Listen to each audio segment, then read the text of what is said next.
그리스도의 사랑을 받은 자로 힘차게 일주일을 살아내시길 바랍니다.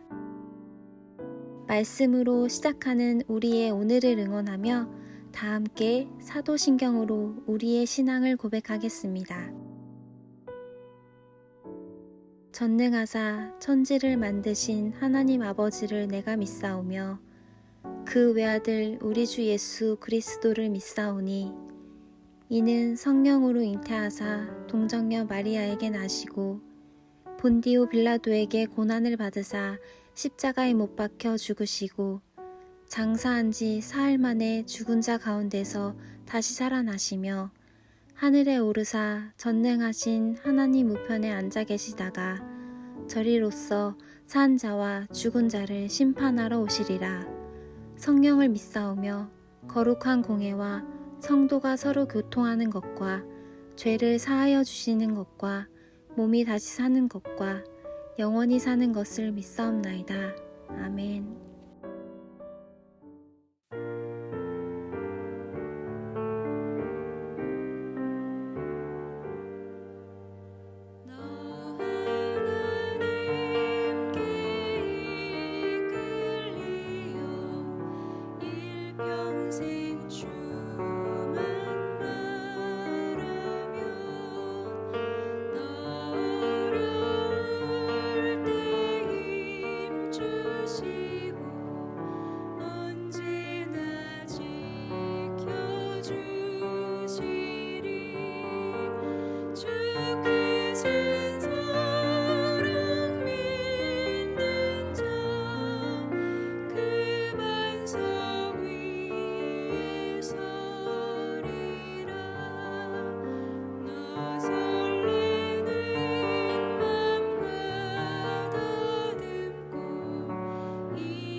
우리가 오늘 함께 나눌 말씀은 사도행전 17장 32절부터 34절입니다.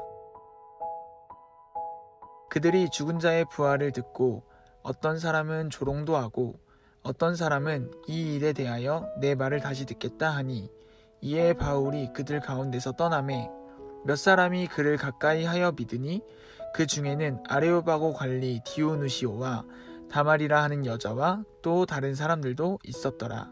아멘. 반갑습니다. 오늘 사도행전 17장 32절부터 34절을 중심으로 역할이라는 주제의 말씀을 나누겠습니다. 바울은 전도 여행을 할 때마다 대적자들의 방해를 만납니다. 그렇게 해서 아테네까지 가게 된 겁니다. 근데 거기 가보니까 사람들이 두려움을 해결해 보겠다고 온갖 우상들을 만든 것을 보았습니다. 여러분, 우상은 왜 만들고 왜 섬깁니까? 현실을 이길 힘이 없기 때문입니다. 두려움 때문에 우상을 만드는 것입니다. 여기서 만든다는 말은 단지 어떤 형상을 만든다는 게 아니라 우상을 둔다는 거죠, 우리 옆에. 아테네 사람들은 두려움을 극복해 보겠다고 이것도 해보고 저것도 해보고 심지어 알지 못하는 신에게까지 숭배하고 경배했다, 이렇게 이제 말씀을 드렸습니다. 그럼 잘 될지도 몰라. 더 안심이 될지도 몰라. 이런 믿음 때문이었습니다. 바울은 거기서 복음을 전했다는 게 토요일 말씀이었습니다. 그때 어떤 일이 일어났습니까? 어떤 일도 일어나지 않았죠. 그러니까 우리가 어떤 일을 행할 때, 특별히 사역적인 일을 믿음으로 행할 때 그 다음 스텝을 기대합니다.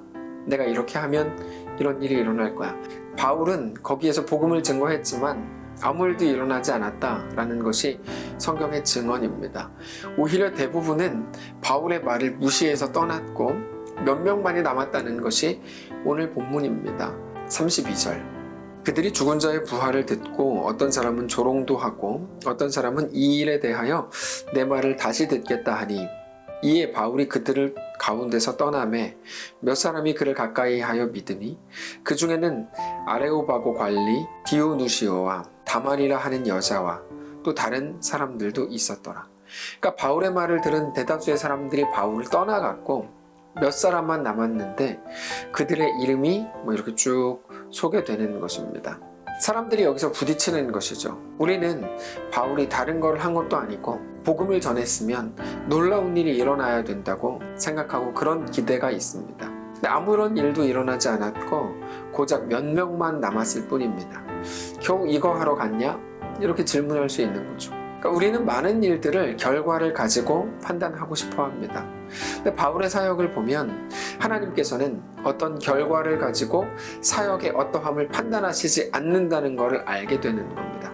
우리 생각에는 이게 이렇게 돼야 되고 저건 저렇게 되고 혹은 저러면 안 되고 이런 식으로 우리 머릿속에서는 우리 판단이 다 맞는 것 같은데 하나님은 그것보다 크시다 이 말입니다. 하나님이 그것보다 크시다는 말은 하나님이 우리의 판단 속에 우리 머릿속에 갇히지 않는다는 말입니다. 우리 계산과 다르게 일하시는데 그게 놀라운 역사를 만든다는 거죠. 우리가 어떤 일을 만났을 때 언제나 하나님은 그것보다 크다. 그래서 그 마음을 꼭 가져야만 합니다. 근데 우리는 사실 가만히 보면 그리스도인이란 이름으로 안 되는 게 그렇게 많습니다. 이것도 안 되고 저것도 못하고 율법부터 시작해서 실생활에서 어떤 정황들도 이게 이렇게 되면 안 되고 저건 꼭 저렇게 돼야 되는데 라고 생각하는 우리의 주장이 너무 많습니다. 시험을 못 보면 안 되고 떨어지면 안 되고 실패하면 안 되고 대표적인 게 이런 것들입니다. 안 된다는 게 사실 많은 경우에 불편해진다는 의미겠죠. 시험에 떨어지면 불편해져 이런 말인데 그걸 안 된다라고 규정하는 겁니다. 근데 사실 우리는 하나님은 그것보다 크시다라는 것을 우리가 언제나 생각할 수 있어야 한다는 것입니다. 우리는 언제나 원인과 결과를 생각합니다. 그래서 어떤 결과를 만들어내려고 하면 그럴듯한 원인이 있어야만 된다고 생각하는 거죠. 근데 어제 우리가 나누었던 말씀 기억하십니까? 그 말씀을 보면 구원받을 근거가 전혀 없었던 그 사람들에게 하나님은 구원을 허락하시죠. 원인이 없는데 결과가 나오는 겁니다. 그게 하나님의 일하심이라는 거죠.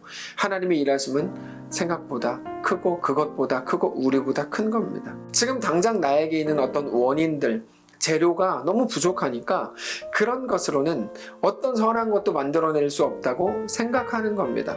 그래서 이렇게 되면 안 되고 저거는 꼭 이루어져야만 하고 이런 식으로 많은 일들에 반드시를 넣습니다. 반드시 이렇게 해야 돼. 반드시 그러면 안 돼요. 하나님은 그렇지 않습니다. 하나님은 어떤 원인이 없어도 상상하지 못하는 결과를 만들어내십니다. 그게 하나님의 신비요 창조입니다. 그리고 우리의 모든 삶은 하나님의 창조의 신비로서 가장 선하게 만들어지는 것임을 믿으시기 바랍니다. 전에도 자주 말씀을 드렸던 예화 중에 하나인데요. 병든 성도가 기도해달라고 하는 걸 가장 무서워하고 힘들어하는 어떤 목사님이 계셨다 그랬죠. 그 이유는 자기가 아무리 기도를 해도 병이 안 낫더라는 것입니다. 근데 그게 자꾸 반복이 되니까 이 자신이 없어지는 거예요.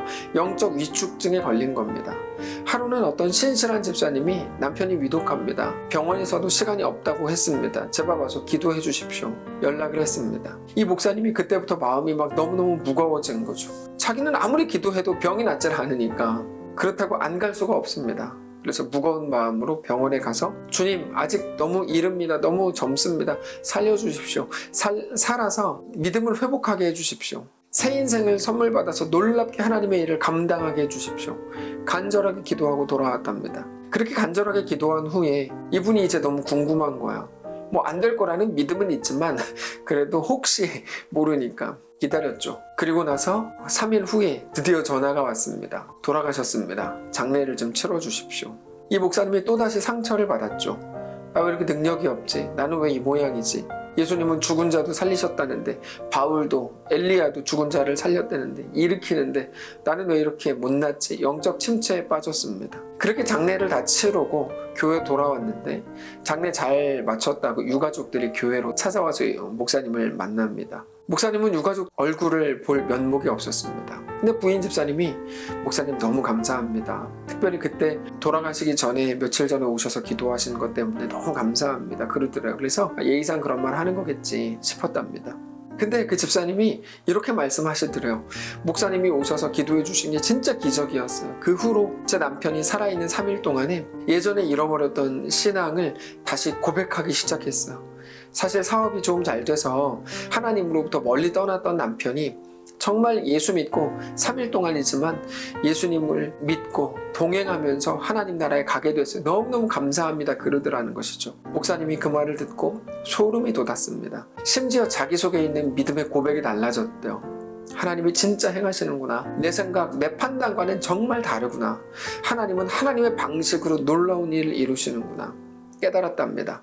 그러면서 그때부터는 믿음의 선포와 믿음의 고백에 대해서 언제나 담대하게 할 수 있었다. 이렇게 고백합니다. 하나님의 행하심과 사람의 판단이 어떻게 이렇게 다를까요? 사람의 상황 판단이라고 하는 건 너무나 부족한 겁니다. 한계투성이인 사람이 사람의 지혜를 가지고 하나님의 완전하심과 그 크기를 제한할 수 없습니다. 오직 하나님의 이끄심만 우리에게 완전한 것임을 믿으시기 바랍니다. 그래서 우리는 상황이 아니라 하나님의 함께 하심을 믿고 붙들고 의지하고 신뢰해야 합니다. 그게 우리의 오름이 바뀌는 거죠. 굉장히 중요한 표현인데요.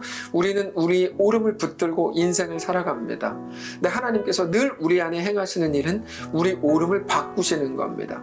너의 오름이 아니라 하나님이 오르시다. 하나님의 오름을 위해 너의 오름을 내려놓아야 한다고 계속 말씀하시는 거죠.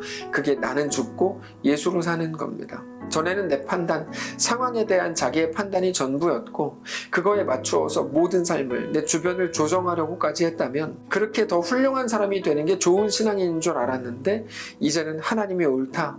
그 사실을 붙들고 우리 삶을 하나님께만 맞추기로 하는 겁니다. 결국 우리에게 가장 중요한 태도가 바로 그것인 것이죠. 말씀에 대한 나의 반응, 나의 태도를 조정하는 겁니다. 그것이 가장 중요한 게 되는 겁니다. 그게 신앙입니다. 왜요? 그거는 오직 하나님만 나의 전능자라는 사실과 그 믿음 안에서만 가능한 일이기 때문입니다. 오름의 바뀜, 여러분 그게 바로 신앙입니다. 그래서 가장 중요한 것은 우리 오름이 바뀌어야 된다는 겁니다. 언제 바뀝니까? 언제나 바뀌는 게 아닙니다. 기도할 때 바뀌는 게 아닙니다. 여러분이 바뀜의 순간이 굉장히 중요한데요. 모든 일, 특별히 우리에게 도전하시는 모든 일에 대해 믿음으로 순종할 때 그때 우리의 오름이 바뀝니다. 하나님의 이끄심에 동참하지 않고 스스로에게 도전하지 않으면 모든 것을 듣고 알고 있다고 생각하고 정말로 그렇게 알고 있는데 여러분 그건 하나도 안 중요합니다. 하나님의 요구와 도전에 우리가 순종할 때, 충성할 때 그때 우리의 오름이 바뀌고 우리의 오름이 바뀌는 그것을 통하여 하나님의 놀라운 역사가 우리 가운데 시작됩니다. 결국에 내가 아니라 오직 하나님이십니다 라는 고백이 우리의 오름을 바꾸는 순간인 것입니다. 말씀을 정리하겠습니다. 사랑하는 성도 여러분, 하나님은 우리 요구를 들으시는 분이 아닙니다. 우리 요구는 대부분 틀립니다. 무시하려는 게 아니라 정말 그렇습니다. 어쩔 수 없습니다. 이 세상에 우린 너무 익숙하기 때문입니다. 우리를 위해 전혀 그것은 필요하지 않습니다. 오히려 우리를 망칠 때가 더 많습니다. 그러나 하나님만 우리의 필요를 채우시는 분임을 믿으시기 바랍니다. 하나님이 행하시는 모든 일은 우리가 온전한 하나님의 백성이 되도록 이끄시는 가장 완전한 길인 것을 기억하셔야 합니다. 그래서 성도 여러분, 우리는 우리 오름이 바뀌어야 합니다. 하나님이 이끄시는 그 길 위에서만 가능한 일입니다. 오늘 본문을 보면 겨우 몇 사람, 그들이 바울의 말을 듣고 따랐을 뿐입니다. 전혀 실망스러울 게 없습니다. 왜요? 우리의 오름으로는 맞지 않는 일이라고 하더라도 하나님은 없는 것에서도 있는 것을 만들고 예수님의 겨우 12명의 제자들을 통해서 온 세상을 변화시키고 하늘의 밀이 땅에 떨어져 수많은 사람들을 살리는 열매를 맺게 하시기 때문입니다. 오늘 우리의 삶이 그와 같기를 원합니다. 바울은 그것을 알았던 거죠.